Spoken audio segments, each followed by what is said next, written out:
Today we are going to talk about the relation between culture and human rights. First, I would like to know, do you know what is culture?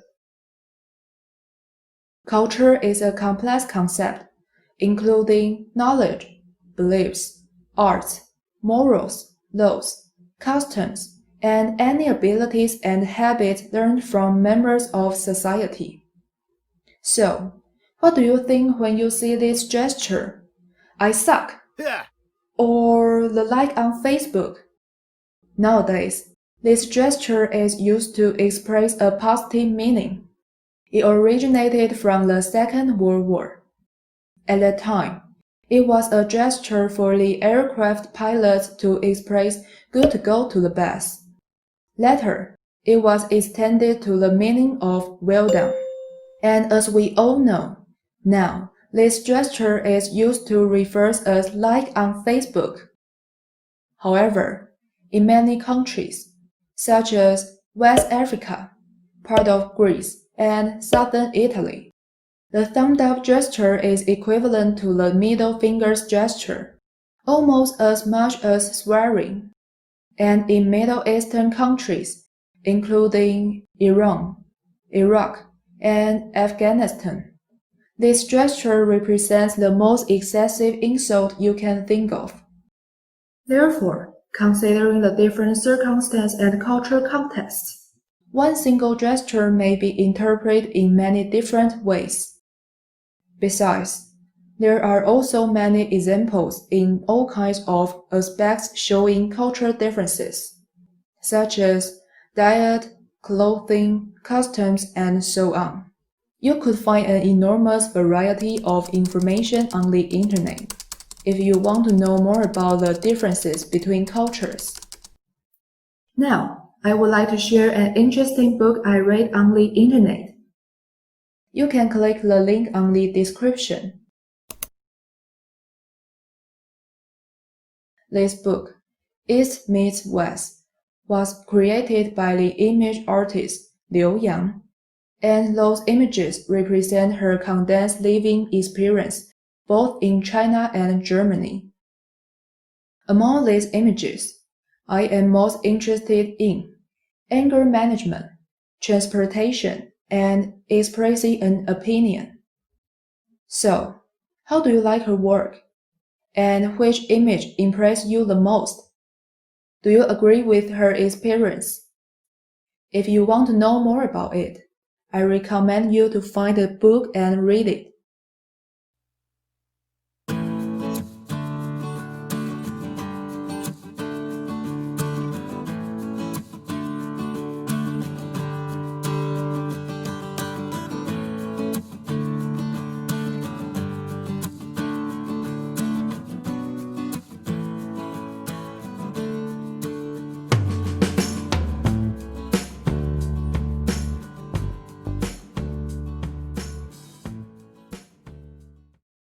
Hey, it's time to come back to our video.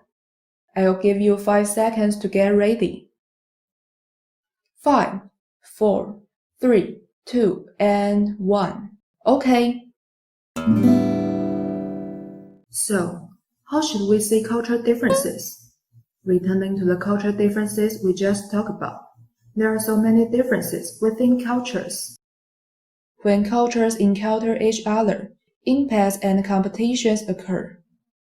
Just like the example of gestures we just mentioned, each culture has different interpretation and might cause misunderstandings.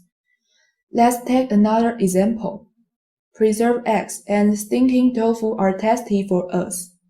However, those foods might be strange for foreigners. Since I said, when cultures encounter impacts and competitions occur, following this, do you think that some cultures are better or worse than the others? Or some cultures are more legitimate than the others? Wait, don't make a conclusion too soon. Let's watch a short film first. 同学们早安呐！不知道大家暑假过得怎么样呢？不开心。为什么不开心？因为要开学了。我懂。但是呢，我们还是要上课的。那在上课之前呢，老师想跟同学们介绍一下，我们这次会有2位新同学。那这2位新同学呢，他们都是外国人哦。那我们请他们来自我介绍一下。来。阿松。好，阿宋，你先开始好了。好，对，我的名字就跟老师讲的一样，叫做阿宋，然后要这样写。阿宋，好。那其实呢，我应该不算外国人，我算半个台湾人啊。对，然后我妈妈是印尼人，我爸是台湾人，我是台英混血这样子。那阿宋，你有什么兴趣或者专长呢？我会讲印尼语。那如果班上同学有人对印尼语有兴趣的话，可以一起跟我做讨论。会印尼语又没什么用，平常也用不到啊。好，那我们鼓掌欢迎新同学。好，那换你 Ruby 讲。大家好，我的日文名字叫做阿萨口，那我的中文名字叫做卢比佳。那我的妈妈是台湾的，我的爸爸是日本人。我写一下我的日文名字。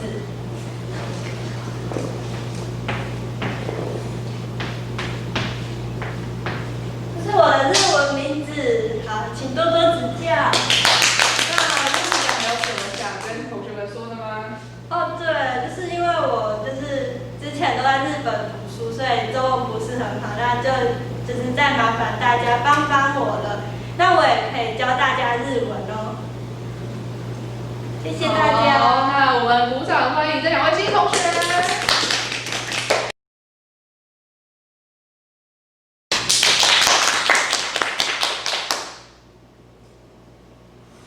现在是这样。老师，他可以坐我旁边吗？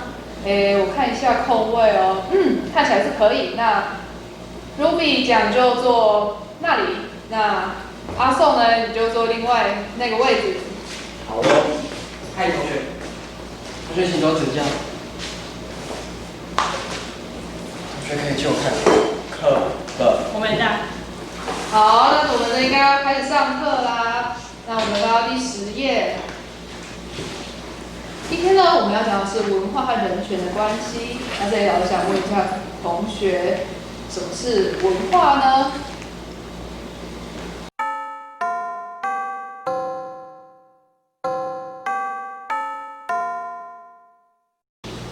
卢比，你在日本待多久啊12年了，好久哦，Ruby，我好羡慕你哦。真的。因为我最喜欢的国家就是日本，因为它那里的食物好吃，然后风景好看，然后逛街又超好买的，好羡慕哦。不用羡慕啊，我们之后可以存钱一起去啊。好。那其实我也很喜欢去在台湾啊，我最喜欢台湾的夜市了。说到夜市，今天晚上有在夜市，要不要一起去？好啊，一起去。对了，大叔，你要不要一起去逛夜市啊？我昨天刚搬过来，我要先回家整理行李。对啊，下次。那下次。好，拜拜。不要，没有人要约你。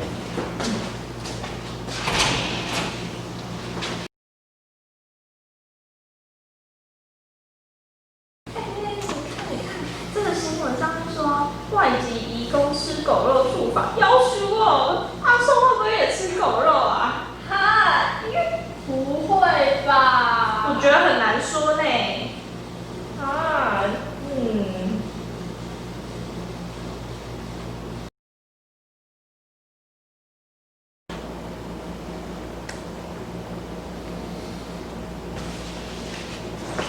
那么大声，有没听到吗？台湾人讲话都那么直接的吗？我才不会吃狗肉呢，我家还有3条狗。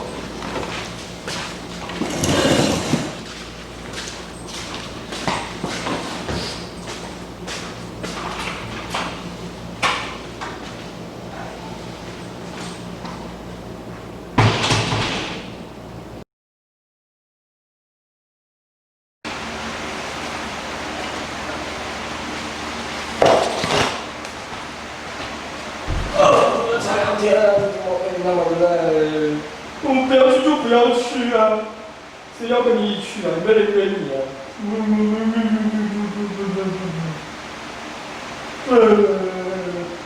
只稀罕。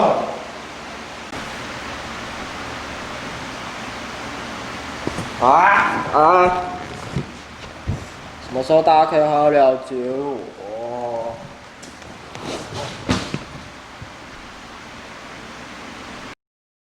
？In the film, we saw some students showing disgust towards one of the transfer students, who is new immigrant child from Southeast Asia, and saying rumors behind his back. On the contrary, they are friendly towards another transfer student, said from Japan. Here, let's think about it. It seems that we often have many impressions toward the United States, Japan, Europe, and so on. When you think of foreigners, what is the first image that comes to your mind? Like this. Why is this so? According to the theory of world system, it might be owing that these countries have a relatively powerful position in global politics or economy. Alongside the globalization, their culture has become the dominant culture through mass media, internet technology, and rapid transportations. In this theory of world system, within cultures and countries, they could be classified as dominant cultures and disadvantaged cultures. As we might aware that language, food, and customs are all part of culture. In Taiwan, people learn foreign languages. For example, have you noticed that most people learn languages such as English, Japanese, Korean, French, and Spanish? Only very few people learn Vietnamese, Indonesian, Malay, Hindi, and Thai as their second language. Some of us don't even know how to speak our native languages, like Taiwanese or Hakka. In terms of food, Japanese food, Western fast food, spaghetti, pizza, and Korean cuisine, etc., are everywhere in Taiwan. But we rarely know the cuisines of Vietnam, Indonesia, Burma, and other Southeast Asia countries. These examples show that, facing the dominant cultures, other disadvantaged cultures are difficult to be promoted or even maintained. You can try to count how many food or snack stores of Taiwanese, American, Japanese, Korean, Vietnamese, Thai, and so on are on the road you usually go through. I believe you will discover things more than their numbers. Then, when the dominant cultures are magnified or become self-centered, a culture hierarchy will be formed. Due to the uneven political and economic power and influence, minority and inferior cultures may suffer from discrimination and inequity. For example, what we just saw in the film, which is lack of understanding to minority ethnics, and then having prejudice, discriminations, and exclusion toward the disadvantaged culture. So, we can only say that culture is dominant or disadvantaged, and we cannot say whether a culture is better or worse. Just like the theory of the cultural relativism, each culture has their advantages. There is no so-called good or bad, and we also emphasize the diversity of cultures. There are differences between cultures, and we should affirm the characteristic of various cultures. We should show respect and be friendly to different cultures. Issue thinking. We say that the law can also represent some part of the local culture. Then, I would like to propose an issue for you to think about. As mentioned in the previous video, the issue is about the prohibition of eating dog. Do you know that In some areas of China, South Korea, Vietnam, and other countries, they have a culture of eating dog. However, in Taiwan, according to the Animal Protection Act, killing a dog or cat, selling, buying, eating, or processing the remains or food containing ingredients thereof is not allowed. So, such legal provisions have caused discussion between the supporters and the opponents. To the supporters, cats and dogs are pets generally in our society today. They have a certain amount of emotional bond with humans and even are seen as family members. Therefore, eating dog is almost unacceptable in Taiwan. The provisions of Animal Protection Act are the part of Taiwan's diet culture, which means that if you eat dog or cat, you violate the law and regulation in Taiwan. To the opponents, if the meat is obtained in a reasonable way of feeding and slaughtering, it should not be banned, such as pork, chicken, beef, mutton, and so on, are also in the market. So, why only cat and dog are prohibited? We do not eat dog by our own will, but we have no right to ask others to follow it. Is there any doubt that the Animal Protection Act infringes on specific ethnic groups' freedom and culture? Therefore, it seems that there is no absolutely clear answer to this matter, and the supporters and the opponents have their own reasons. So, what do you think the Animal Protection Act in Taiwan? We just talked about so many examples of cultural differences and conflicts, and how to view these cultural differences. So, what is the relation between culture and human rights? According to the content of Universal Declaration of Human Rights and two covenants, there are some articles to ensure cultural rights. First, the 27th article in Universal Declaration of Human Rights. Second, the 15th article in International Covenant on Economic, Social, and Cultural Rights.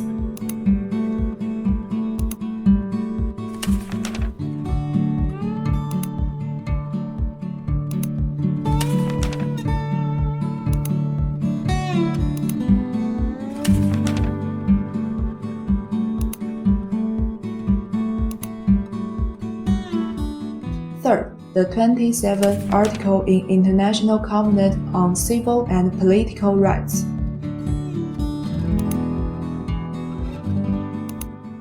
We can divide cultural rights into the right to get access to culture and right of cultural identity. First of all, let's talk about the right to get access to culture. The right to get access to culture is to say that cultural life is the basic right of the people. The state must actively ensure that people can get access to culture and will not cause gaps due to the reasons such as identity, age, gender, religion, ethnic groups, and physical or mental disabilities. There are many ethnic groups in Taiwan now. There are Minans, Hakkas, Aborigines, new immigrants, etc. Now, the government have promoted some multicultural activities, such as the Hakka Town Blossom Festival, the Hakka Evening Festival, the Miaoli Bumping the Dragon Festival, the Aboriginal Celebration Experiences. Let's watch a short video. That is the advertisement of Harvest Festival in Hualien this year.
And even New Taipei City has the Songkran Festival, attracting many migrant workers to have fun together every year. The migrant workers and new immigrants can also feel the homey atmosphere in Taiwan. 可以静静的赏桐花，也可以动感的来参加泼水节。新北市办泼水节20多个年头了，今年就在4月14号，在新住民人口最多的中和华新街盛大举办。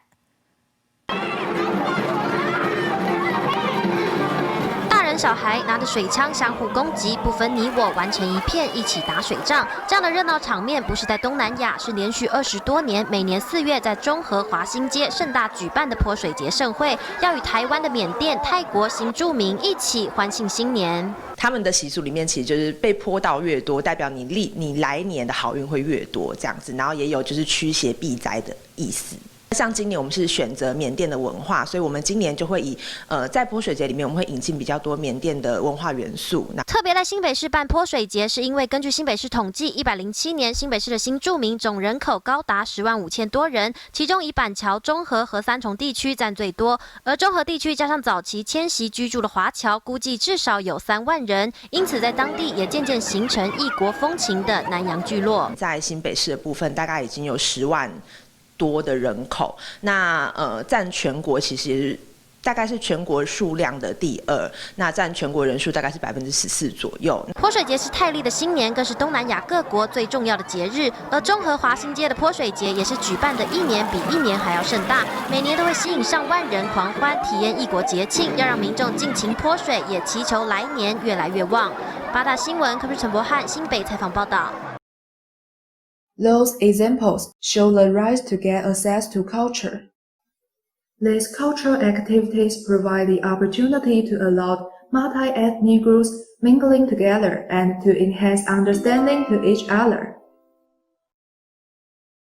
Next, we are going to talk about the right of cultural identity. Every person or ethnic group should have the right to choose how to live, be able to retain and develop their culture, and not be excluded because of cultural differences. For example, Islamic Quranic is the top for Muslim countries. Take Muslims' customs as an example. It is derived from the concept of honor and shame. Dressing properly is not only to hide shame, but also to honor Allah. After 9/11 terror attack, the wearing a headscarf caused tensions in France. And also the anti-masking law regulate that no one is allowed to mask in public places, including face masks, helmets, hard hats, balaclavas, chadors, and items completely covered people's face in the public. And of course, the burqa dress are also prohibited. Although, in certain places, such as mosques, headscarves can be worn. Because of terror attacks, public security becomes more and more important in France. So, the reason why the anti-masking law is enacted, and is to make law enforcement authority to identify individuals in the first sight when the attack happening. Arguments supporting the regulation is as the following.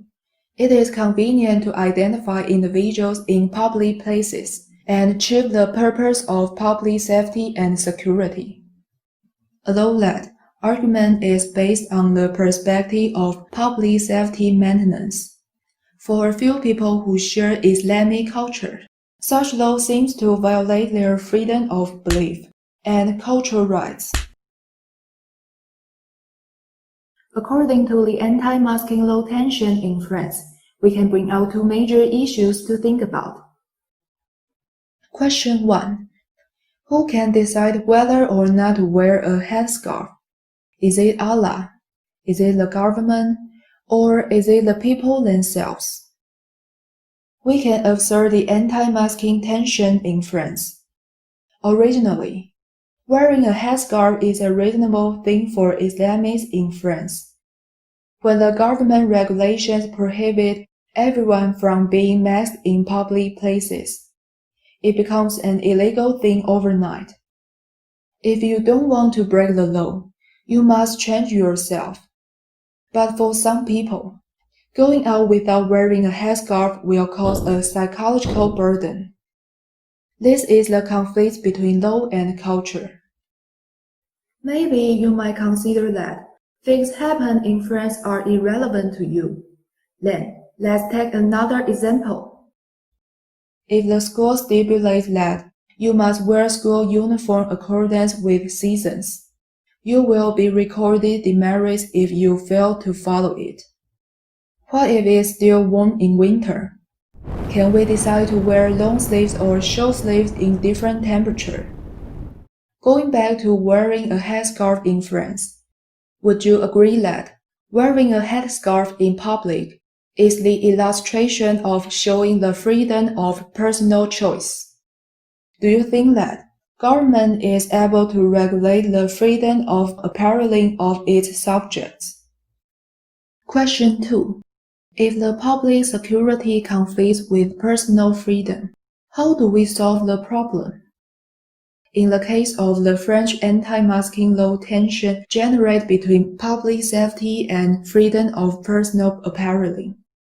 Of course, this is a complex problem. This anti-masking law is considered as reasonable and justified by European Court of Human Rights in 2014. Then, some of the affected Islamic women must make changes. Otherwise, the authorities can propose spatial regulation of them. Following the discussion of tensions between public and individual interests, the issue of incense in Taiwan also has similar debate. In the beginning, to solve the problems of environmental and air pollution, the government began to implement policies including reducing the usage of incense burner, and just paper. Let's watch an advertising video. 乡亲啊，有一寡数字无讲你唔知，哪知你会惊？咱台湾一年烧的金纸将近24万吨，香烧要3000吨，所排放的空气污染物就等于2万台车烟筒讲，同齐甲你扑一年。我讲的只是香甲金纸，放炮啊也无算在内。 爱神求福报，咱环境嘛爱先顾。伊讲的真实在，拜拜若诚心，就免放炮甲烧金。But there are rumors on the internet that the government wants to ban the incense and the incense burner that caused some religious groups to protest.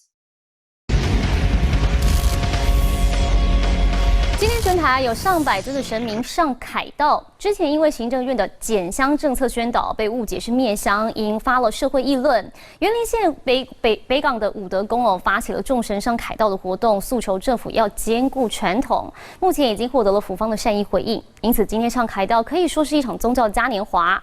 环保署长李应元说了，减跟灭其实太容易搞混了，会改成推动少香少金还有少炮。 全台各家宫庙教班阵头齐聚一堂，绕境总统府周边。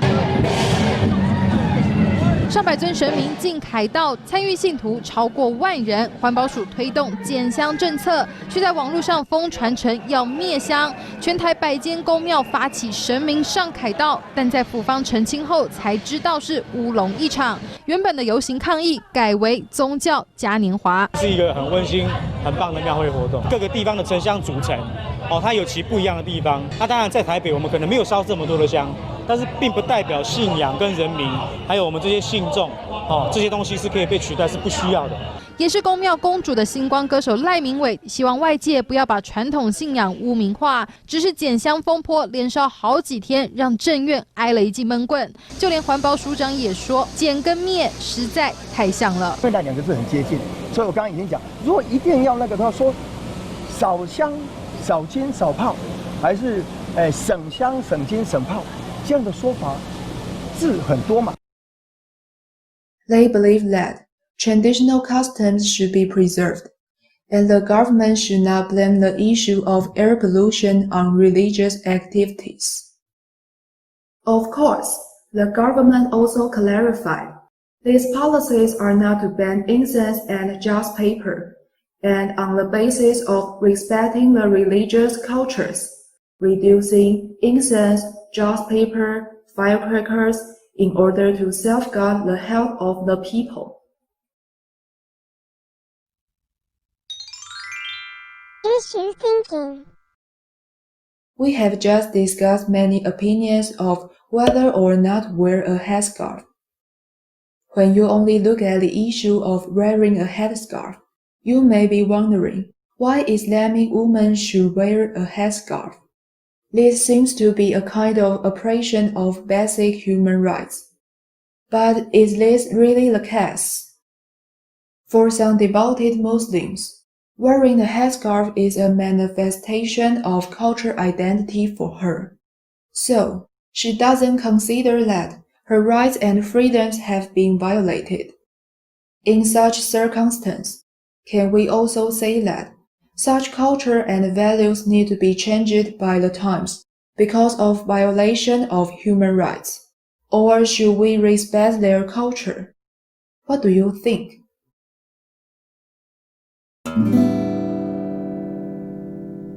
Today, we discussed a lot of topics about cultural differences and cultural rights, and many questions are worth thinking. The most important is that personal choices should be understood within an embedded social-cultural context. Therefore, we should maintain a respectful and friendly attitude towards others' cultures. It's time to conclude the course. Let's briefly review the 5 lessons we had on human rights issues.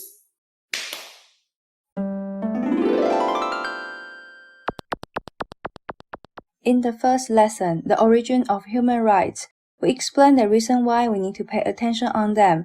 Also, we introduced the historical background and the development from several of conventions. Following by these trends, Taiwan enacted several laws and conventions for protecting our human rights. We could find them in different rules and regulations.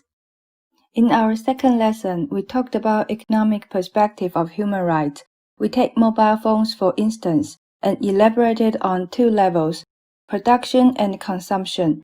On the one hand, in producing process or being a producer, a worker in a capitalism society, we discussed the phenomena of alienation. On the other hand, as a consumer or being a part of global consumption, we need to be aware of the severe problem of e-wastes. The most important thing is that every individual has the right to make their living with dignity. We could actively promote the human rights of laborers and environmental protections through our consumption choices, such as choosing fair trade products, etc. In the third lesson, we introduced the importance of student union in middle school. It could help students to have decent experience of discussing public affairs before they are formally acquire their citizenship.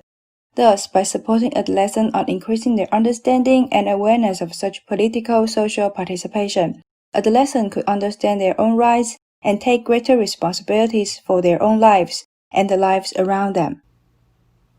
The fourth lesson is about human rights and technology, which was mainly talked about the relationship between the development of technology and the rights of privacy.